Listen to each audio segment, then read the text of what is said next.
पढ़ रहे हैं श्रीमद् भगवद गीता से अध्याय 3 श्लोक क्रमांक 4।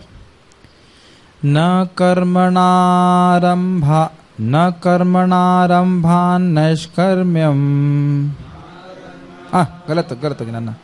न कर्मणारंभान्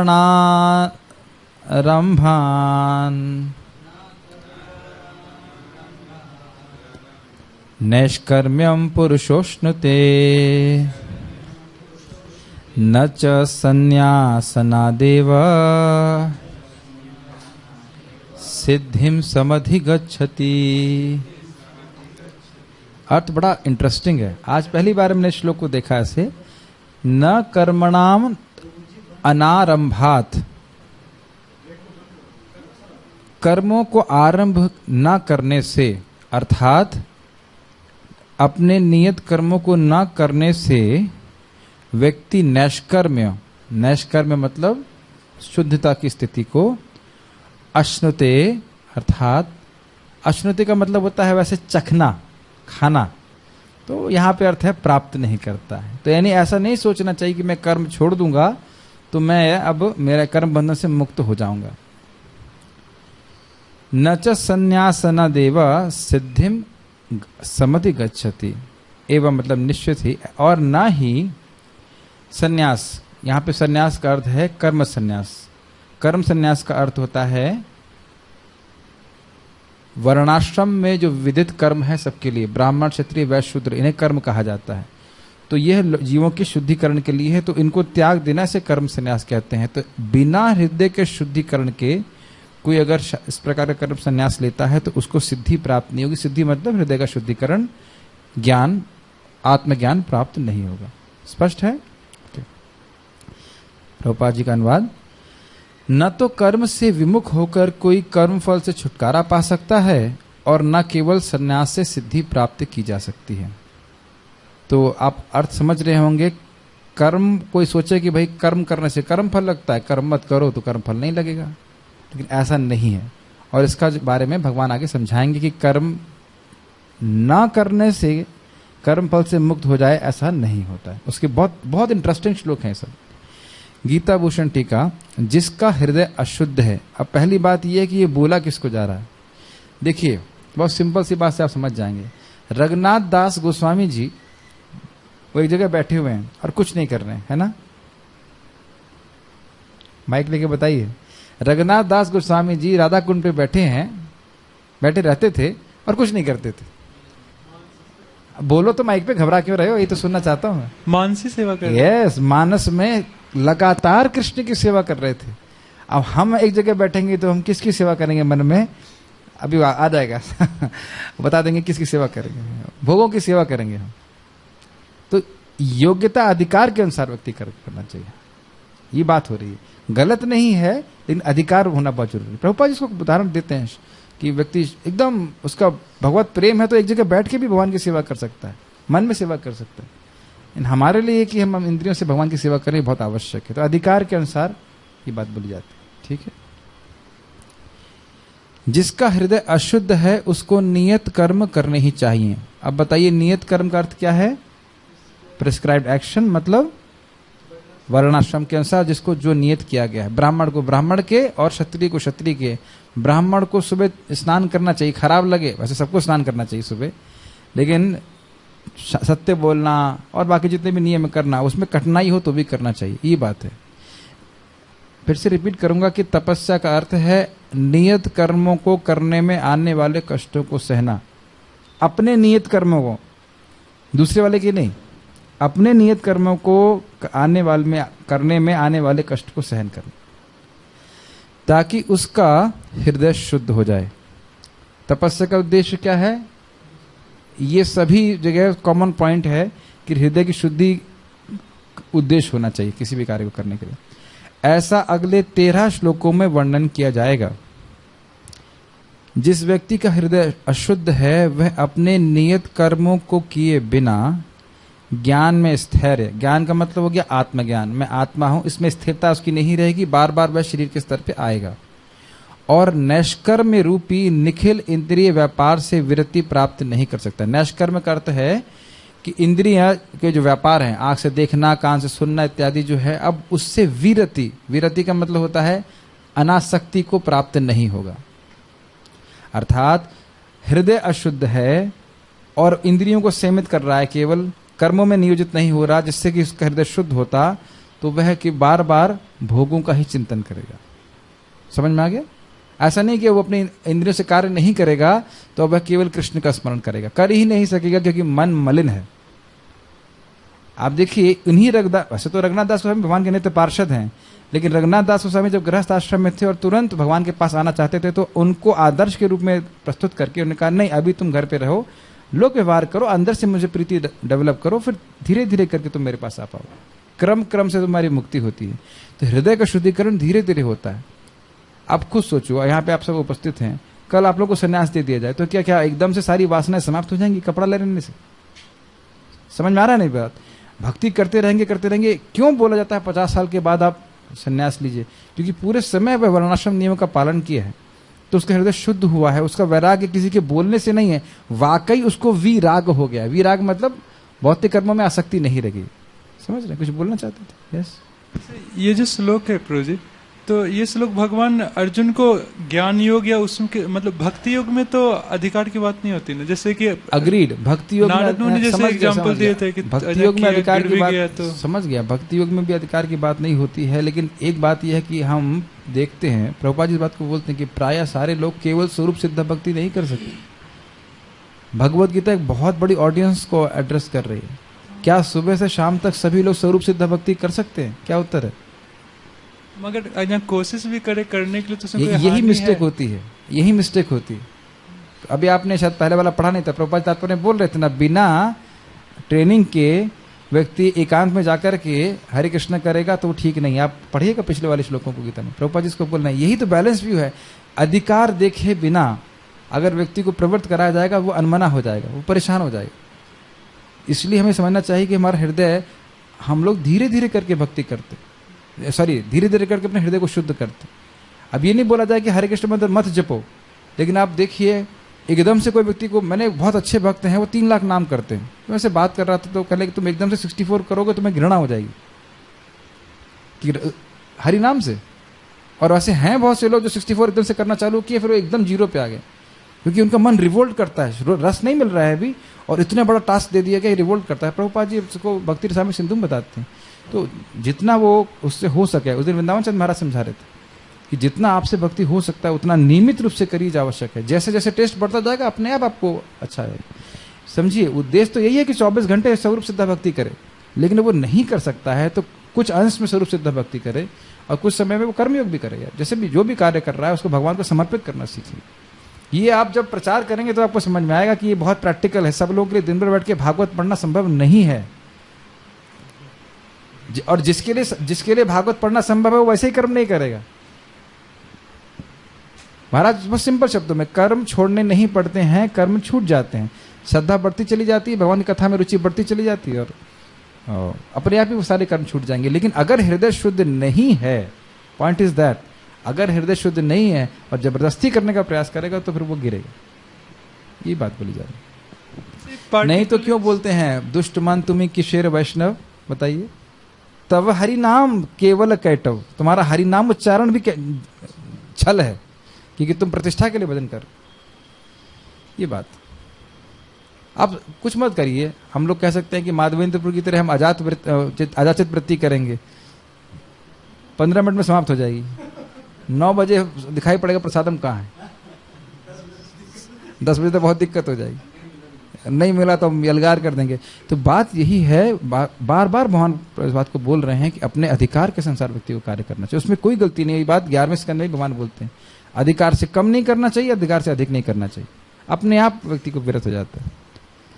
तो पॉइंट यहाँ पे हमें सीखना है, यह विहित कर्म का संपादन ज्ञान के अनुशीलन का एक अंग है। विहित कर्म मतलब ये वर्णाश्रम धर्म का जो कर्म योग है, ये आगे जाकर व्यक्ति को ज्ञान में स्थित करेगा। ये आत्मज्ञान हृदय में प्रकाशित करता है।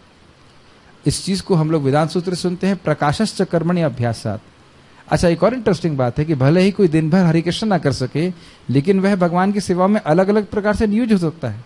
जैसे वो भगवान के लिए बर्तन माज सकता है, खाना को भंग कर सकता है, प्रचार कर सकता है, तो विभिन्न क्रियाओं के द्वारा भगवान में नियोजित हो सकता है। तो उसे कर्मयोग नहीं, उसे भक्ति योग कहा जाएगा, लेकिन उसके लिए ये चीज बहुत सहज होगी। तम एतम, अब इसको प्रमाणित कर रहे हैं, तम एतम वेदानुवचनेन ब्राह्मणा विविदिशन्ति यज्ञेन दानेन तपसा न शकेन। ब्रह्मदेव अर्थात ब्राह्मण वेदों के अध्ययन से, यज्ञ से, दान से, तपस्या से और व्रत से भगवान को जानना चाहते हैं। ये क्यों श्लोक बोल रहे हैं? इसका अर्थ ये है कि जो ब्राह्मणोचित कर्म है, मैंने पहले भी समझाया था, उनको करने से ब्राह्मणों का हृदय भी शुद्ध होता है और वे भगवान को समझ पाते हैं। उनका अंतःकरण शुद्ध होता है तो भगवान को समझ पाते हैं। इस संबंध में आगे भी हम लोग जब कभी चर्चा करेंगे तो उसमें बहुत अच्छी बात आती है कि धर्म का अनुशीलन करने से व्यक्ति का हृदय शुद्ध होता है, और जब इसका हृदय शुद्ध होता है तब वह श्रेय की जिज्ञासा कर सकता है, और जब श्रेय की जिज्ञासा करेगा तब उसका श्रेय में मन लगेगा। श्रेय मतलब भगवत प्राप्ति, समझ में आ रहा है? श्रेय की जिज्ञासा लोगों के हृदय में होगी ही नहीं, इसीलिए अच्छा है कि लोग धर्म का अनुशीलन करें। अगर आपको याद हो, हम लोग कल भी चर्चा कर रहे थे कि पिछले वाले श्लोक से, कि लोगों के अधिकार के अनुसार उनको विभिन्न युगों में नियोजित करना चाहिए ताकि सभी की प्रगति हो सके। ये बहुत इंपॉर्टेंट तरीका है। परम पूज्य राधा गोविंद महाराज बता रहे थे, आप प्रचार में बोलो निस्वार्थ भक्ति करनी चाहिए, उसके हृदय में हजारों इच्छाएं हैं, वो आएगा नहीं आपके पास। आप बोलो नहीं कृष्ण की भक्ति करोगे, कृष्ण खूब पैसा देंगे तुमको, तो कहीं कहीं प्रचार में आपको ये भी बोलना पड़ता है, या आप हरे कृष्ण करो आपका मन शांत होगा।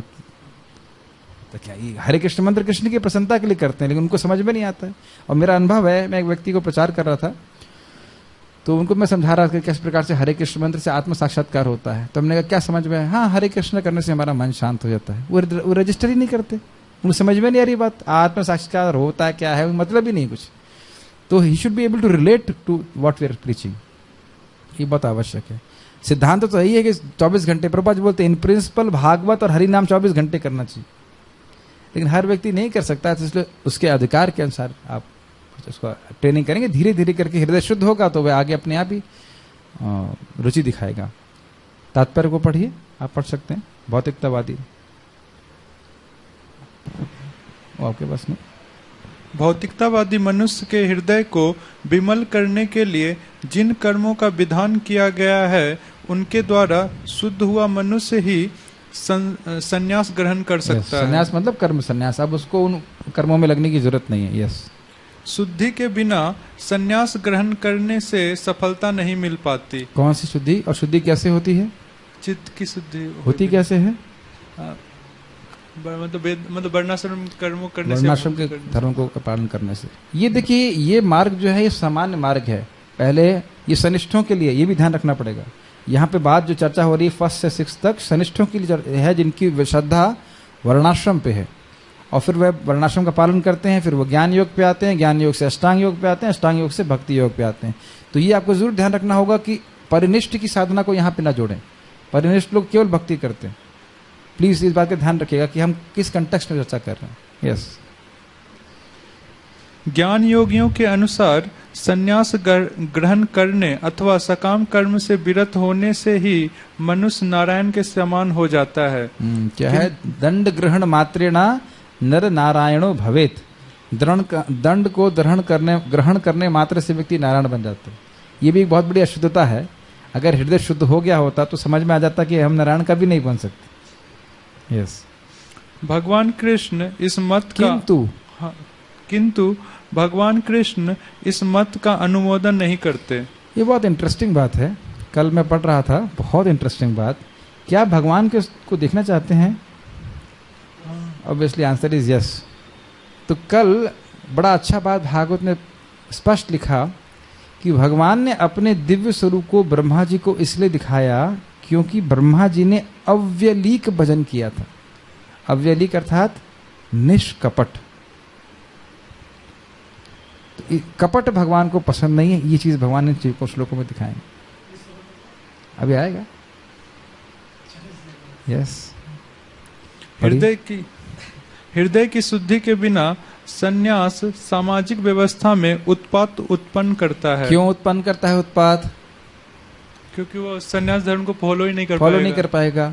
और बड़ी अच्छी बात यह है कि धर्म रक्षति इति रक्षतः, धर्म की जो स्वयं रक्षा करता है, एक तो अर्थ ये है धर्म की जो स्वयं रक्षा करता है, धर्म उसकी रक्षा करता है, और जो स्वयं धर्म की रक्षा करता है वही धर्म की रक्षा कर पाता है। मतलब जो स्वयं धर्म की रक्षा करता है वही जगत में धर्म को स्थापित कर सकता है। इसीलिए भगवान यहाँ पे आते हैं। आप प्रथम स्कंद के प्रथम अध्याय के आखिरी श्लोक को इसमें देखेंगे, इसमें लिखा है धर्म वर्मणि। भगवान आते हैं जो धर्म के कवच के रूप में कार्य करते हैं। वर्म मतलब कवच, वध, रक्षक, ये सिद्ध स्वामी कहते हैं। तो अब भगवान करके दिखाते हैं धर्म ये है। महाप्रभु ने सिखाया ना, भगवान श्री राम ने सिखाया, भगवान कृष्ण ने सिखाया, तो धर्म स्वयं पालन करते हैं और सिखाते हैं। और यही नित्यानंद प्रभु कहते हैं कुछ डकैतों को, जिनका उद्धार करते हैं, कि तुम धर्म पथे गिया, तुम धर्म पथ पे चलो और लहो हरि नाम, और हरि नाम लोगे तब तुम दूसरों का परित्राण कर सकते हो। यही बात श्रील प्रभुपाद कहते हैं, 16 माला जप करो और 4 नियमों का पालन करो तब तुम दूसरों को प्रचार कर सकते हो। जो धार्मिक आचरण, अच्छा यही बात भगवान विष्णु कहते हैं।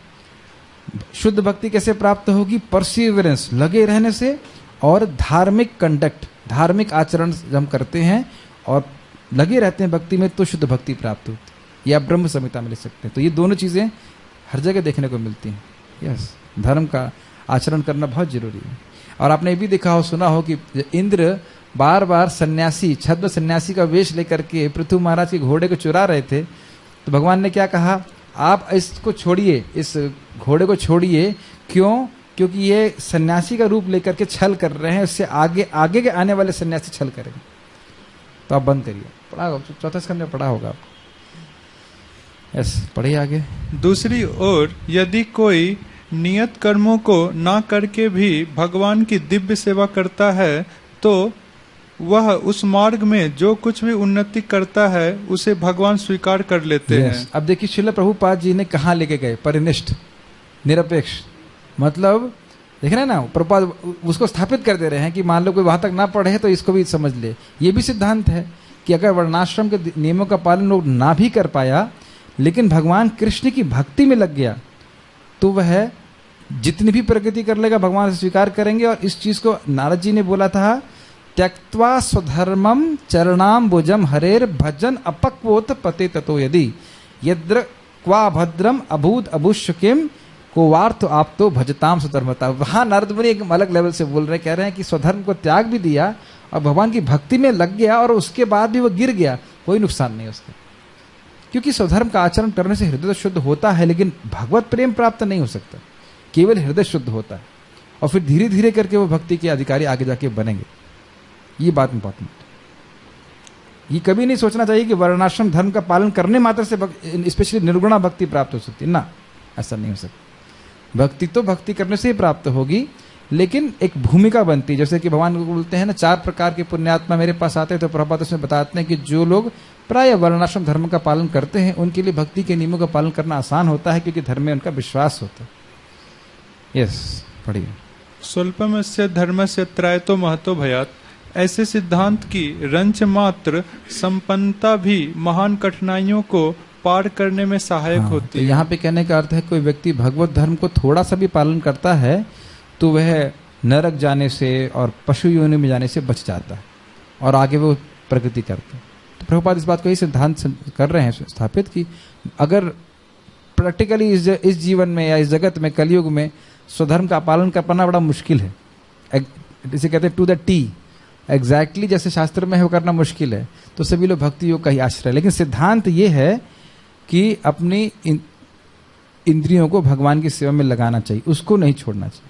ठीक है, इंद्रियों के व्यापार छोड़ करके केवल मन को डायरेक्ट लगाना हमारे लिए, प्राय लोगों के लिए संभव नहीं है। ठीक है, अब भगवान कह रहे हैं कि भाई ऐसा क्यों है, हम कम काम करना छोड़ दें, कोई दिक्कत नहीं होगी, कर्मफल नहीं बनेगा। अब इसको वो समझा रहे हैं, नहीं कश्चित षडमपि जातु तिष्ठत्य कर्म कृत कार्यते हि वशः कर्म सर्वः प्रकृति जैर्गुणे। अर्थ बड़ा स्पष्ट है ना, नहीं कश्चित क्षणमपि, कोई भी एक क्षण के लिए भी, जातु तिष्ठति अकर्मकृत, बिना कर्म किए रह ही नहीं सकता। क्यों ऐसा है? तो कह रहे हैं कार्यते ही अवश्य कर्म। अवश्य मतलब जबरदस्ती, उसका वश नहीं है, उसको सर्व प्रकृति जैर गुण है, प्रकृति के द्वारा उत्पन्न गुण स्वभाव के कारण उसको वह स्वभाव उस कार्य में प्रवृत्त करेगा ही। जैसे मैं आपको प्रैक्टिकल एग्जांपल दे रहा हूं, मैं किसी की निंदा नहीं है, मैं लोगों का स्वभाव बता रहा हूं नाम लेके। हमारे पार्थ कृष्ण प्रभु को गायों की सेवा अच्छी लगती है कि नहीं? क्या मैं जबरदस्ती कर रहा हूं आपको? इनको सफाई करना कराना अच्छा लगता है, करता है कि नहीं? अब इसकी वजह से गौशाला साफ रहती कि नहीं? आपने देखी नहीं पहले गौशाला की हालत, हम जानते। तो यह प्रभु जी के लिए बहुत स्वाभाविक है। और कुछ लोग हैं जिनका मैं नाम नहीं लूंगा, लेकिन उनको गंदा रहना अच्छा लगता है ठीक है अब ये उनका स्वभाव है। लेकिन उन भक्तों को भागवत में बहुत रुचि है कि नहीं? आपका नाम नहीं ले रहा हूं लेकिन हाँ, अब देखो, आप अपने स्वभाव के विपरीत नहीं चल सकते। और ये दोनों ही लोग भगवान की सेवा कर रहे हैं। गायों की सेवा तदीय सेवा में आती है, ध्यान रखिएगा। और ये गायें कृष्ण की सेवा में लगी हुई हैं, तो ये नहीं कह सकते कि ये कम प्रिय हैं। ये स्पेशली जीव गोस्वामी जी बोलते हैं कि वैष्णवों की प्रगति के लिए गायों की सेवा बहुत महत्वपूर्ण है। जीव गोस्वामी जी बोलते हैं बहुत इंपॉर्टेंट है। हरिदास शास्त्री जी गायों की सेवा करते थे। तो ये इस तरह से सेवा कर रहे हैं कृष्ण की। आपको भागवत में रुचि, आप भागवत पढ़ के सेवा कर रहे हो। हम समझ रहे हैं, दोनों को कंपेयर नहीं करना चाहिए। प्रभुपाद जी बड़ा सुंदर लिखते हैं कि कृष्ण, हर व्यक्ति का, हर भक्त का एक टेस्ट है, उसको ये करना अच्छा लगता है, तो वह सेवा करे। अब मैं दोनों का एग्जाम्पल लिए, बाकी मेरे दुर्गुण मत बताइएगा ठीक है। लेकिन मैं बोल रहा हूँ कि हर व्यक्ति का एक गुण है और उसके लिए वह करना उसको बहुत सहज लगता है। हमारे दशरथी प्रभु की जगह कोई किसी को बिठा दो, रोज 4 घंटे बैठे रहना आसान नहीं है। एक भक्त बोल रहे थे, प्रभु जी तो बड़ा आसान है। हमने कहा वो जब दशरथी प्रभु नहीं थे तो बैठे तो 2 ही दिन में पागल हो गए। कोई जब आए तो बातचीत है, कोई नहीं आए तो वो तो वही व्यक्ति बैठ सकता है जिसको पढ़ने में जब करने में रुचि है। तो मैं खाली बोल रहा हूँ कि एक भी दिन प्रभु जी ने कंप्लेन नहीं किया, प्रभु जी मेरी सेवा में दिक्कत है। मैं नाम लेके इसलिए बोल रहा हूँ कि ताकि समझ में आ जाए कि हाँ भाई, ये लोगों का स्वभाव है, इसमें विनियोजित हो रहे हैं। बस मजेदार बात ये होगी, अपने को रूट कर लो, मतलब अपने को जड़ में बिठा लो कि भाई मैं कृष्ण का दास हूं। इनको प्रचार करना अच्छा लगता है, भेज दीजिए 7 दिन भागते रहेंगे।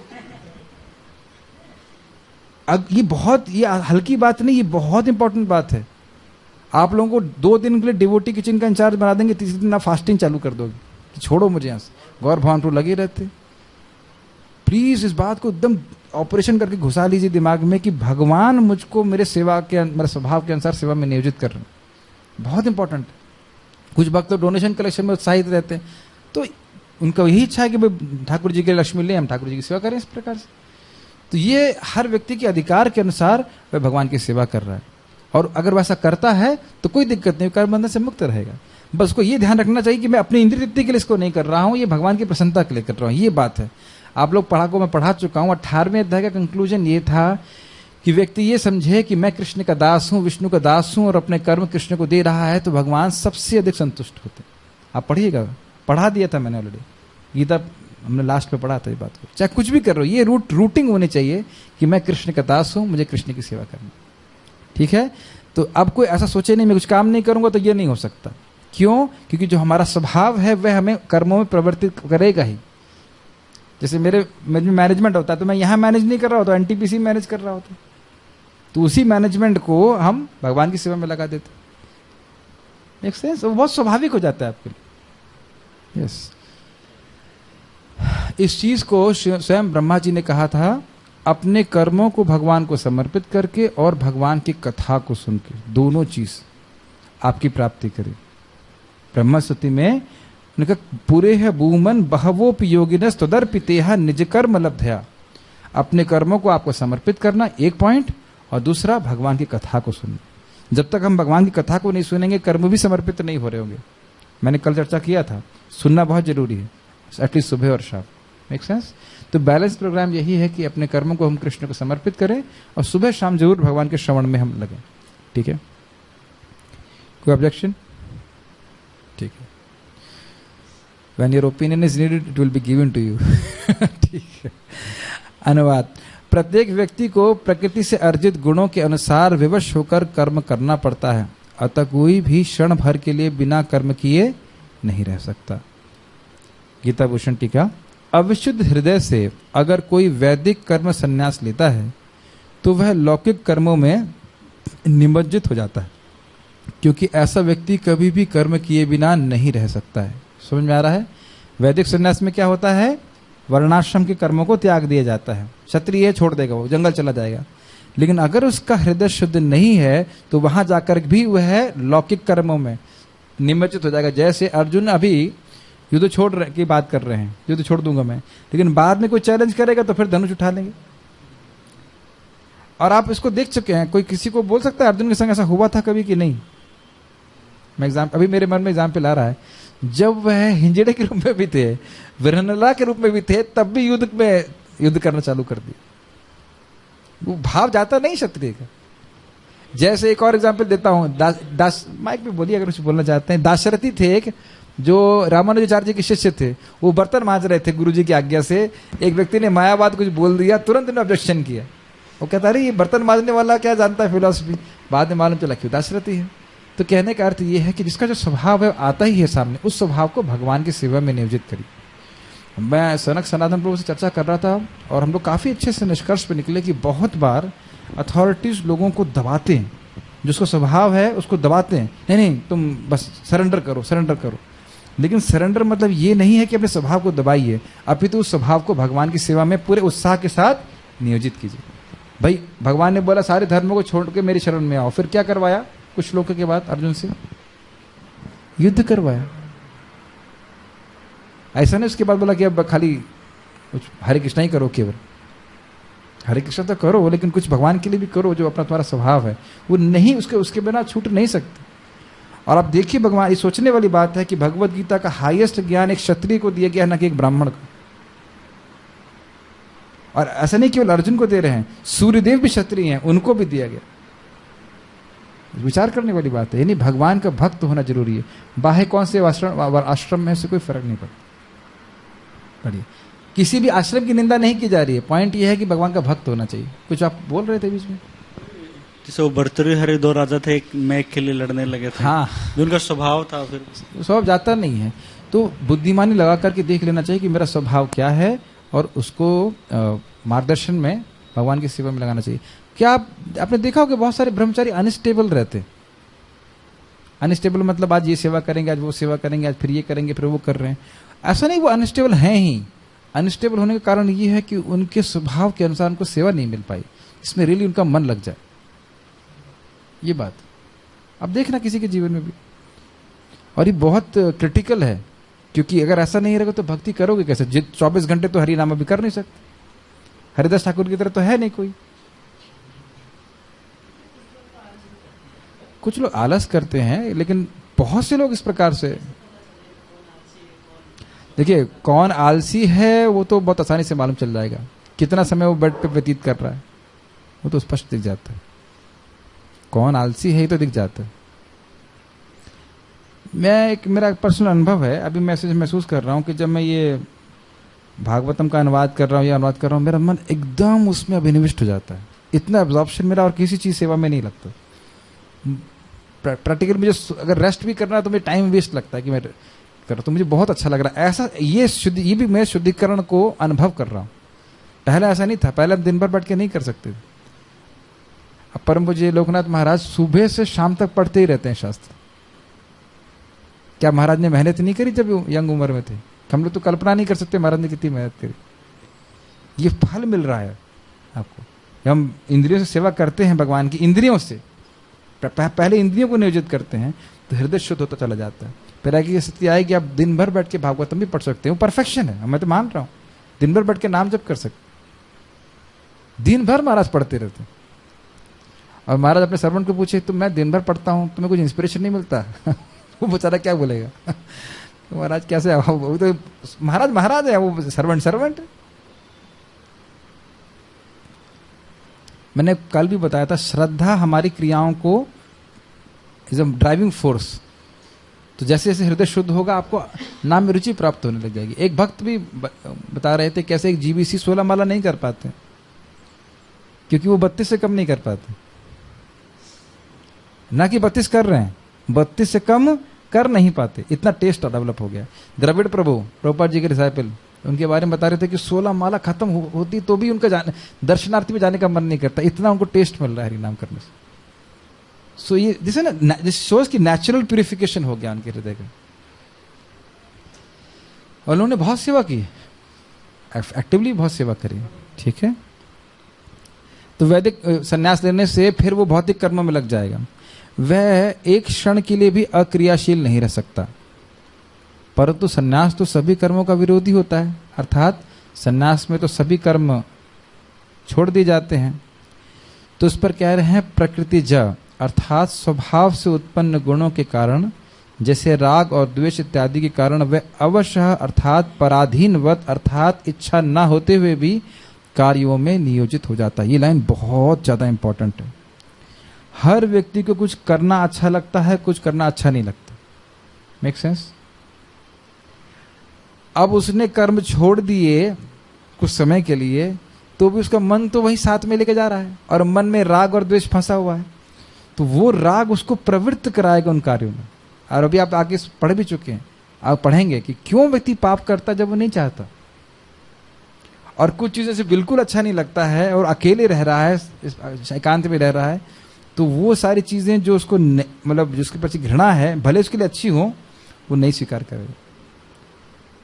आप देख लो, हम सब लोग सुबह क्यों उठ पाते हैं मंगल आरती में?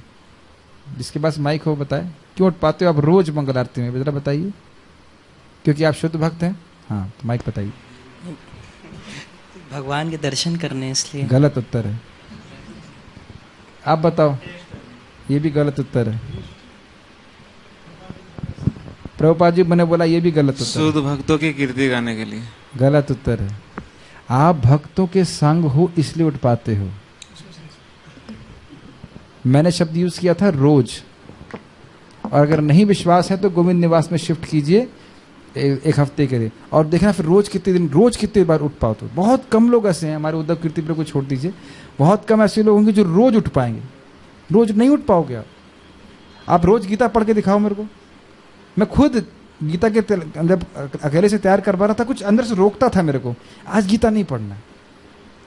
आप देखो, ये इस संग में ही हम कोई कार्य रोज कर पाते। आप मेरी बात समझ पा रहे हैं? वो बोल रहे हैं एकाकी हमारे नहीं पाया बल हरि नाम संकीर्तन। हमेशा विश्वास रखना चाहिए, भक्तों के संग में ही हम रोज भक्ति कर सकते हैं, अकेले नहीं कर सकते। मैं रह चुका हूं ना बाहर, तो मालूम चला। आप तो रह चुके ना बाहर, फिर आप पता नहीं रहे, आप नहीं रहे शायद बाहर। अरे रोज आपको उठाना पड़ता है, और क्या बोलने की जरूरत है?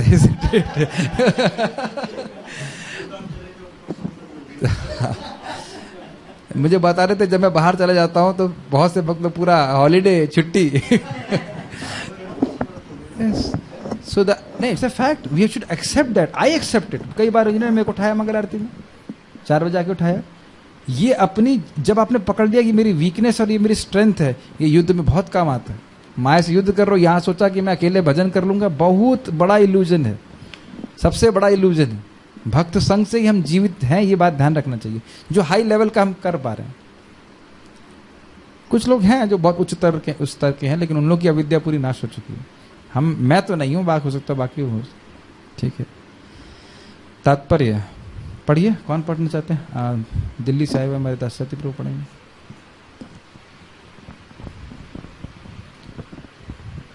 यह देहधारी जीवन का प्रश्न नहीं है, अपितु आत्मा का यह स्वभाव है कि वह सदैव सक्रिय रहता है। बहुत सुंदर बात है। आत्मा की अनुपस्थिति में भौतिक शरीर हिल भी नहीं सकता। यह शरीर मृत वाहन के समान है जो आत्मा द्वारा चालित होता है। क्योंकि आत्मा सदैव गतिशील सक्रिय रहता है और वह एक क्षण के लिए भी नहीं रुक सकता, अतः आत्मा को कृष्ण भावना अमृत के सत्कर्म में प्रवृत्त रखना चाहिए, अन्यथा वह माया द्वारा शासित कार्यों में प्रवृत्त होता रहेगा। समझ में आया? जो उसका स्वभाव है बदात्मा का, वह उसको प्रवृत्त कराएगा उन कार्यों में।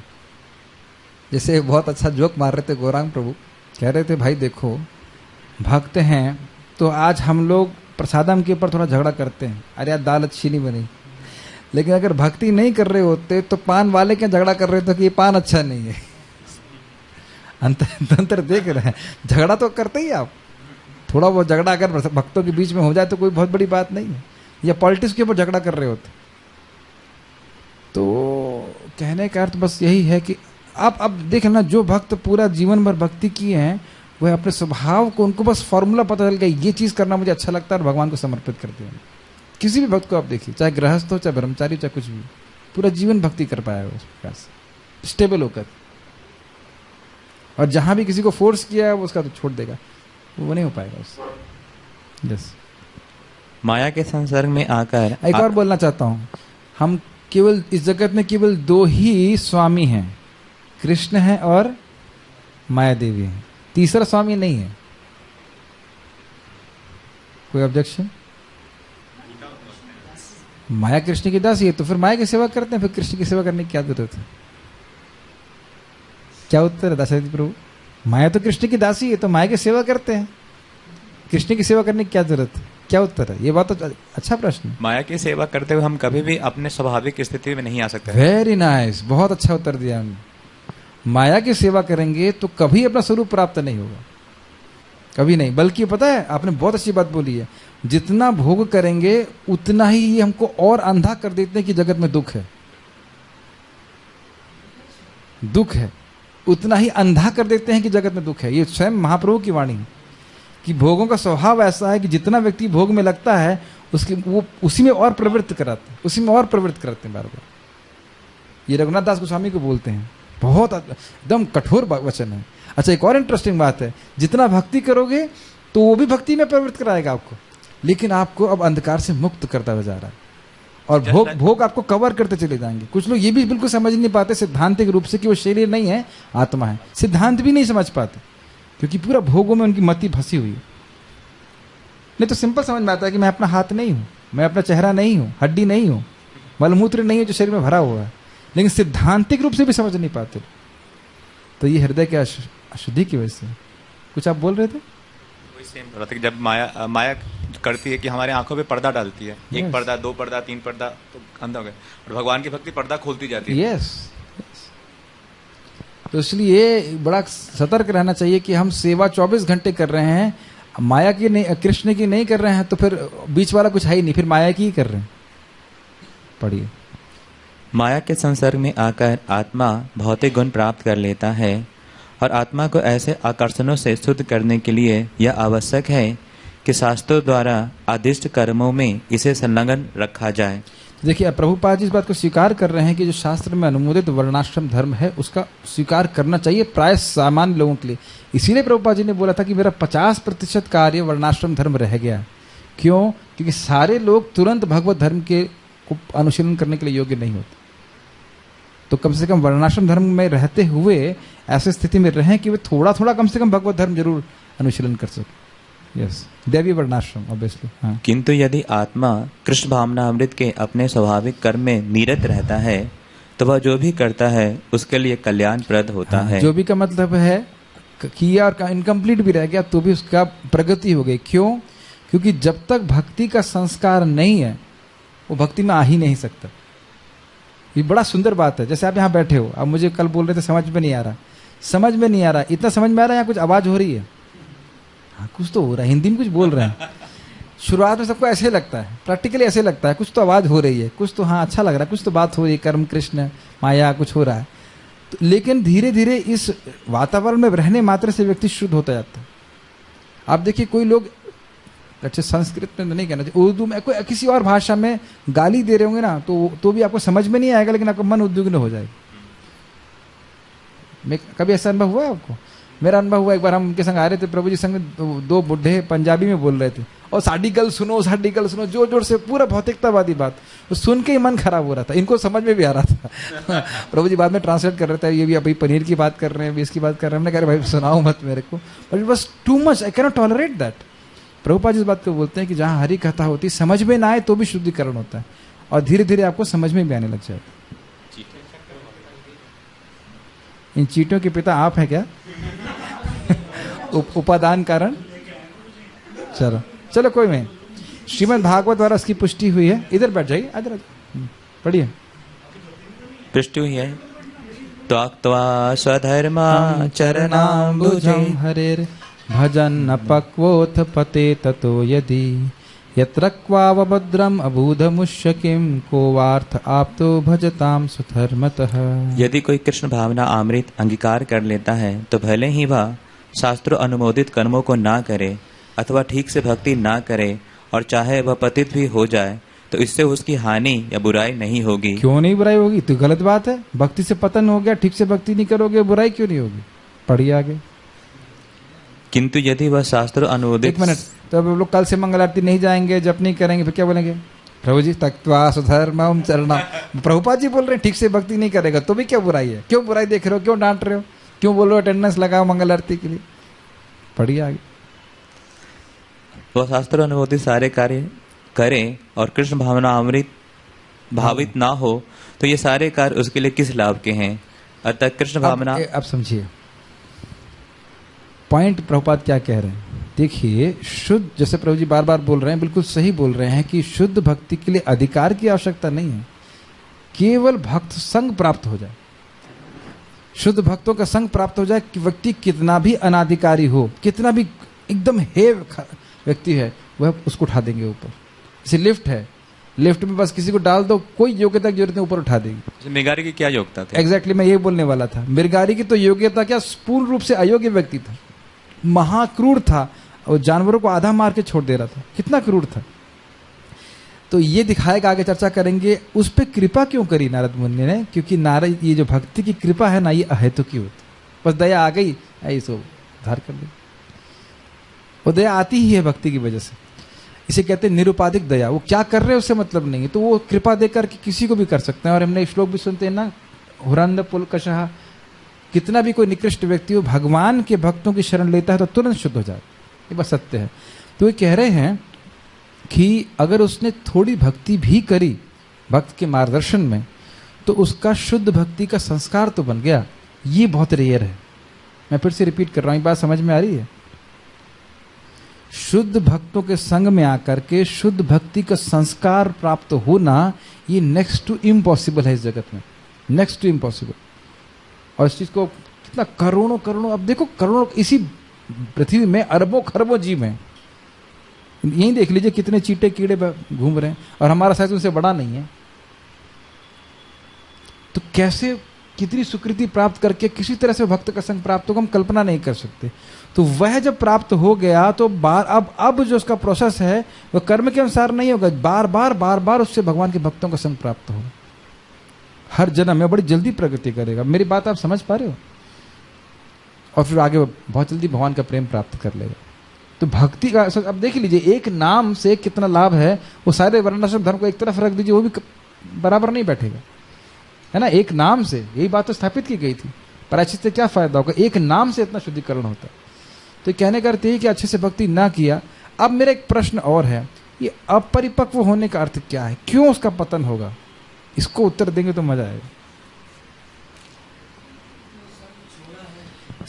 संग छोड़ना तो, हाँ, संग छोड़ना तो ये पतन हुआ उसका। क्यों पतन हुआ उसका? क्योंकि भक्तों का उसने जो है गुणगान नहीं सुना नहीं। अगर वो सुनता अच्छी तरह से तो वो छोड़ता ही नहीं कि मेरे भक्ति से क्या। मेन बात है श्रवण का अभाव। श्रवण के अभाव में श्रद्धा का अभाव होता है, फिर व्यक्ति भक्ति की महिमा नहीं समझ पाता, सता क्या है, छोड़ो उसको। ये मेन बात है। ठीक है, पढ़िए आगे। अतएव संन्यास या कोई भी शुद्धिकारी पद्धति कृष्ण भावनामृत के चरम लक्ष्य तक पहुंचने में सहायता देने के लिए है, क्योंकि उसके बिना सब कुछ व्यर्थ है। हाँ, तो भगवान कृष्ण के प्रेम भक्ति में रहना चाहिए। अगर आप लोग अलाउ करें तो मैं एक श्लोक और ले सकता हूँ? ठीक है, ये बहुत इंपॉर्टेंट है, ये बहुत इंपॉर्टेंट श्लोक है, इसको बहुत ध्यानपूर्वक सुनिए।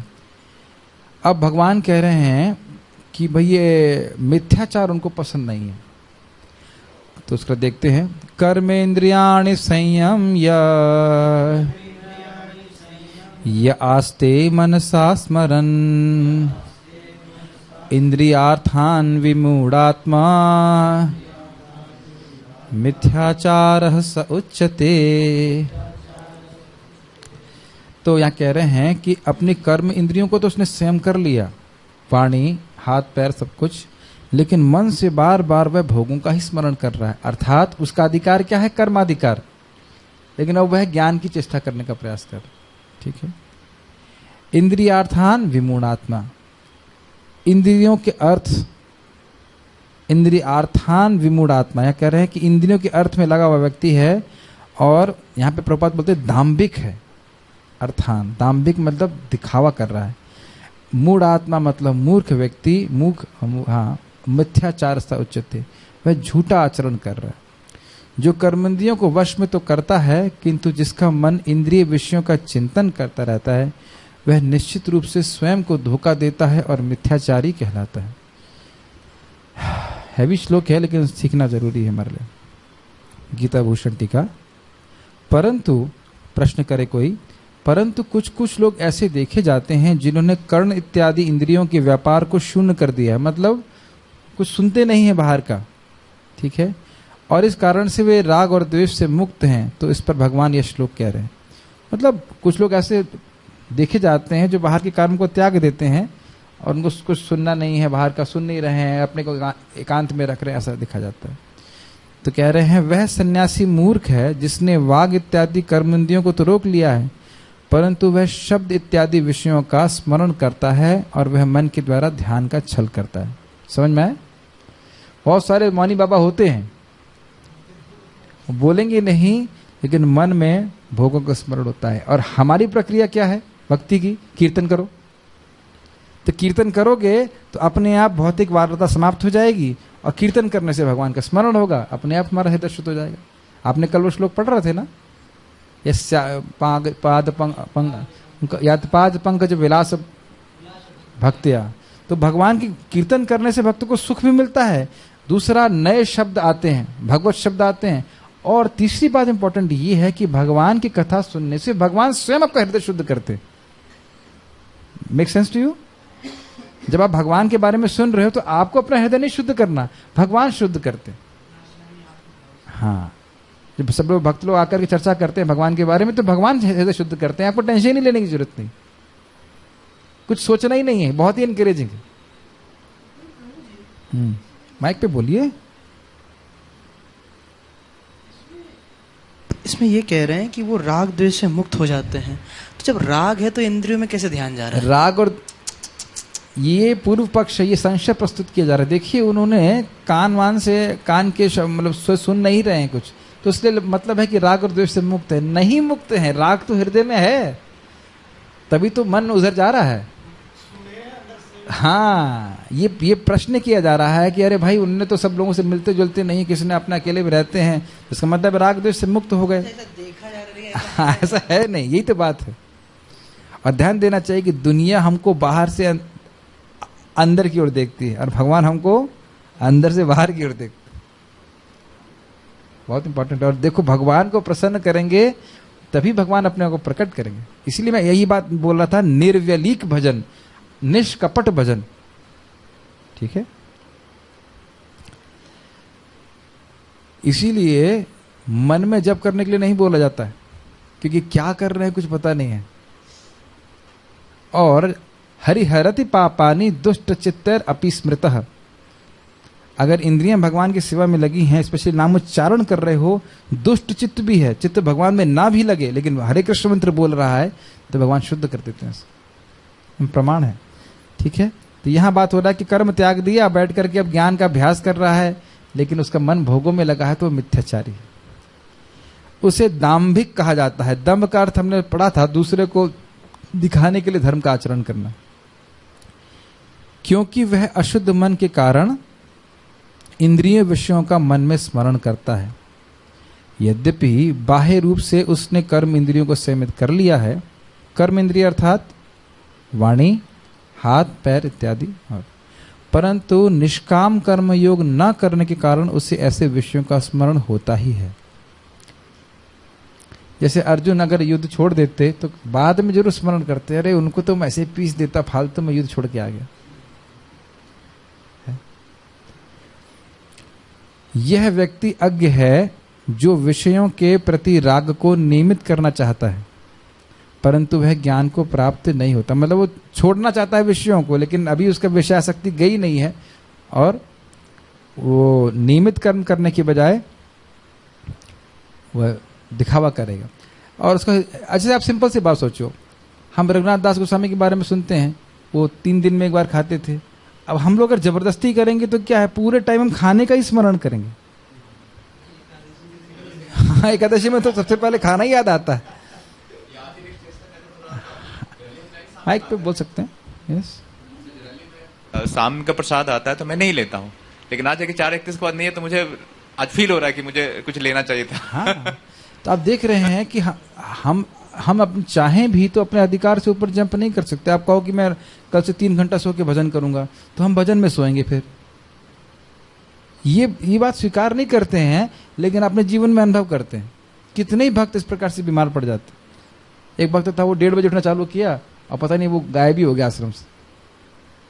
It just doesn't work. परम पूज्य गोपाल कृष्ण महाराज जी ने अपने एक शिष्य को बोला कि भाई मैं 4 घंटे सो के कर रहा हूं आध्यात्मिक शक्ति के आधार पर, तुम मत करो, तुम बीमार पड़ जाओगे।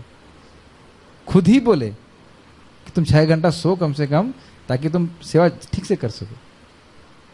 जो व्यक्ति देहाध्यास से ऊपर उठ गया, उसकी नींद अपने आप ही कम हो जाएगी। ओके, इसलिए उसको होना चाहिए। इसलिए उसको मिथ्याचारी या दाम्भिक कहा गया है, क्योंकि उसका वाक और अन्य इंद्रियों पर जो निग्रह है वह झूठा है। क्यों झूठा है? कि उसका मन उनमें लगा हुआ है, भोगों में लगा हुआ है। वह छल करने वाला है। जैसे कि मान लीजिए कुछ सुना होगा फिल्मी गाना, अब उसको याद आएगा, मेरा चुपचाप बैठा हुआ है, आप कहेंगे बहुत अच्छा साधु है, लेकिन सोच रहा होगा कुछ फिल्मी गाना सोचेगा। और आप देखो कि हमारे चित्त में फिल्मी गाना आता ही नहीं है। हरे कृष्ण में कीर्तन सुनिए, हरि नाम जब करिए, तो प्रैक्टिकली मन शुद्ध हो जाता है। आप भागवत की चर्चा करिए तो फिर वो चित्त में श्लोक घूमेंगे। तो पॉजिटिव इंगेजमेंट है। प्रभुपाद जी इसको बार बार बोलते हैं, Krishna consciousness is positive engagement, not नैति नहीं कि ये मत करो, ये मत करो, ये करो, ये करो, अपने आप ही छोड़ दोगे नया। भाई आप यहाँ बैठे हो तो स्वाभाविक है पिक्चर नहीं देख रहे हो, ऐसे भी नहीं देख रहे हो, यहाँ बैठे हो तो अपने आप वो जो गलत चेष्टा है वो चली जाएगी। तात्पर्य हमारे पढ़ेंगे कानपुर से आए हुए अनुपम कृष्ण प्रभु। प्रभुपाद जी की जगह लिखते हैं, अगर कोई व्यक्ति हमेशा अभक्तों को प्रचार नहीं कर रहा है तो गुणों के प्रभाव को जीतना मुश्किल है। अब देखिएगा, पढ़िएगा। यस, ऐसे अनेक मिथ्याचारी व्यक्ति होते हैं जो कृष्ण भावनामृत में कार्य तो नहीं करते। हाँ, प्रभुपाद महाराज जी बोल रहे थे कि जो गीता वितरण करते हैं भक्त, तो कुछ लोग कहते हैं अरे ये लोग तो कर्म कर रहे हैं, किताब बेच रहे हैं, लेकिन भगवान की बहुत बड़ा सेवा है ये। यस, किंतु ध्यान का दिखावा करते हैं, जबकि वास्तव में वे मन में इंद्रिय भोग का चिंतन करते रहते हैं। उदाहरण आपको पता है, महाराज बता रहे थे कि उनका शिष्य, या शिष्य नहीं था, कोई व्यक्ति था जान पहचान वाला, तो इस ध्यान शिविर में चला गया और वो किसान था। तो महाराज जी उसको पूछे तुम क्या ध्यान कर रहे? तो कह रहा था मैं अपने खेत में ट्यूबवेल चला दिया था, तो ट्यूबवेल चल रहा होगा, मैं उसका ही ध्यान कर रहा था। हाँ, वही पानी की धारा कहाँ जा रही है वही सोच रहा था। तो यही दिखा रहा है कि वो बेचारा किसान है, उसको बोलो तुम बैठ के ध्यान करो, चलने वाला नहीं। हरे कृष्णा कीर्तन तो कोई भी कर सकता है। यस, ऐसे लोग अपने अबोध शिष्यों के बहकाने के लिए शुष्क दर्शन के विषय में भी व्याख्यान दे सकते हैं। शुष्क मतलब उसमें कोई रस नहीं है। और रस कौन है? बोलो भाई, रस कौन है? रसो वही साहब, भगवान। भगवान कौन कृष्ण। है? कृष्ण। तो कृष्ण को छोड़ दिया तो आपके दर्शन में कोई मतलब नहीं। यस, किंतु इस श्लोक के अनुसार, मजाक की बात नहीं, मैं वहां पे कुंभ मेला में गया तो कई बार उसे बोला था, तो हमें उस सच्चिदानंद की प्राप्ति करनी है, उस सच्चिदानंद की प्राप्ति करनी है, लेकिन इन्हें नहीं बता रहा है कौन। ये मजाक की बात नहीं। चैतन्य चरितामृत में लिखा है, प्रकाशानंद संत बोले ए चैतन्य, वो चैतन्य, वो चैतन्य। 3 बार उसने चैतन्य बोला। तो ब्राह्मण ने बोला उसने 3 बार चैतन्य बोला, कृष्ण क्यों नहीं बोला? तो मुंह से कृष्ण आता ही नहीं उनके, तो इसलिए शुष्क दर्शन वैसा ही है, कृष्ण नहीं है उसमें। यस, अनुसार वे सबसे बड़े धूर्त हैं। इंद्रिय सुख के लिए किसी भी आश्रम में रहकर कर्म किया जा सकता है, किंतु यदि उस विशिष्ट पद का उपयोग विधि विधानों के पालन में लिया जाए तो व्यक्ति की क्रमशः आत्मशुद्धि हो सकती है। किंतु जो अपने समझ में आया आपको लाइन? जो व्यक्ति गृहस्थ, वानप्रस्थ, किसी भी आश्रम में रह रहा है, अगर उसके विधि विधानों का पालन करता है तो क्रमशः उसकी आत्मशुद्धि हो जाती है। एक सिंपल सी बात सोचो, प्रायः लोग शादी क्यों करते हैं? झमेला है। क्यों झमेला लेते हैं? क्योंकि हृदय शुद्ध नहीं है। Isn't it? We cannot blame them for that. आप उनको नीचा नहीं दिखा सकते उस चीज के लिए। प्रवेश करके उसके दायित्व लेकर के भक्ति करते रहेंगे तो फिर 50 साल तक उनको वैराग्य हो जाएगा, हो जाना चाहिए। ये बात समझ में आ रही है? लेकिन कुछ लोगों का हृदय पिछले जन्म से शुद्ध है, उनको आप जबरदस्ती कहोगे कि शादी करो तो ये भी गलत। ये सब बातें सीखना चाहिए। प्रचार में आप 1000 तरह के लोगों से मिलते हैं, सबको आप ब्रह्मचारी नहीं बना सकते और सबको आप गृहस्थ भी नहीं बना सकते। ये आपको देखना आना चाहिए कि किसका कैसा चित्त है, वो कहाँ जाना चाहता है। और वो किस उसको आप कोई मान लो गृहस्थ भक्त है, वो कहे 8 घंटे काम करना, अरे क्या 8 घंटे काम करना, 2 घंटा काम करो, ऐसे थोड़ा ना होता है। तो वो करके करके करके करके कथा सुनते सुनते उसका हृदय शुद्ध हो जाएगा, अपने आप पे 50 साल में छोड़ देगा। यस। किंतु जो अपने को योगी बताते हुए इंद्रिय तृप्ति के विषयों की खोज में लगा रहता है, वह सबसे बड़ा धूर्त है। यस। भले ही वह कभी कभी दर्शन का उपदेश क्यों ना दे। ये बहुत इंपॉर्टेंट है, ये सबके ऊपर अप्लाई करता है, भक्तों के भी अप्लाई करता है। वस्तुतः हम प्रचार भी कर रहे हैं, लेकिन हमको या जो भी हम भक्ति कर रहे हैं, हमको बहुत सतर्क रहना चाहिए कि हमारी कोई प्राइवेट लाइफ नहीं होनी चाहिए। समझते हैं इसका? प्राइवेट लाइफ समझते हैं? समझाने की जरूरत है? नहीं समझते? व्यक्तिगत जीवन नहीं होना चाहिए। साधु का जीवन ऐसा होना चाहिए जिससे आप ग्लास में के घर में रह रहे हैं। जैसे जो आप अंदर कर रहे हो वो बाहर कर रहे हो, बाहर वालों को सब दिखाई पड़ रहा है कि अंदर क्या कर रहे हो। माइक दीजिए, अच्छा बोल रहे हैं, वेरी नाइस। मैं व्याख्या सुन रहा था कि मनस एकम वचनस एकम कर्मणा एकम इति साधु। जो मन से, बहुत वाचा और अच्छा। कर्मणा एक है, बिल्कुल सही बोल जिसकी रहे हैं। तीनों बातें मन और वाणी और कर्म एक लाइन में चलती है, वही साधु है। और इसके लिए भगवान से प्रार्थना करना चाहिए कि मैं भगवान सच्चा भक्त बन सकूं। I should be able to walk my talk, जो मैं बोल रहा हूं वो कर सकूं। हम कभी ना भी कर सकें तो भी वापस प्रयास करना चाहिए कि हम जो बोल रहे हैं उस पर हम चल सकें। इसलिए बोलना चाहिए ताकि हम खुद भी स्टैंडर्ड को देख सकें करने के लिए। यस, दीजिए माइक। उसका ज्ञान व्यर्थ है, क्योंकि ऐसे पापी पुरुष के ज्ञान के सारे पजल भगवान की माया पजल? द्वारा हर लिए जाते हैं। पजल नहीं, कुछ मिस्टेक है। नहीं, हाँ, ऐसे धूर्त का चित्त सदैव अशुद्ध रहता है, अतएव उसके यौगिक ध्यान का कोई अर्थ नहीं होता। है। तो इसलिए आवश्यक है कि व्यक्ति बड़े उत्साह के संग कृष्ण भावनामृत के कार्यों में लगे और उसके द्वारा वो शुद्ध होगा क्रमशः। ठीक है।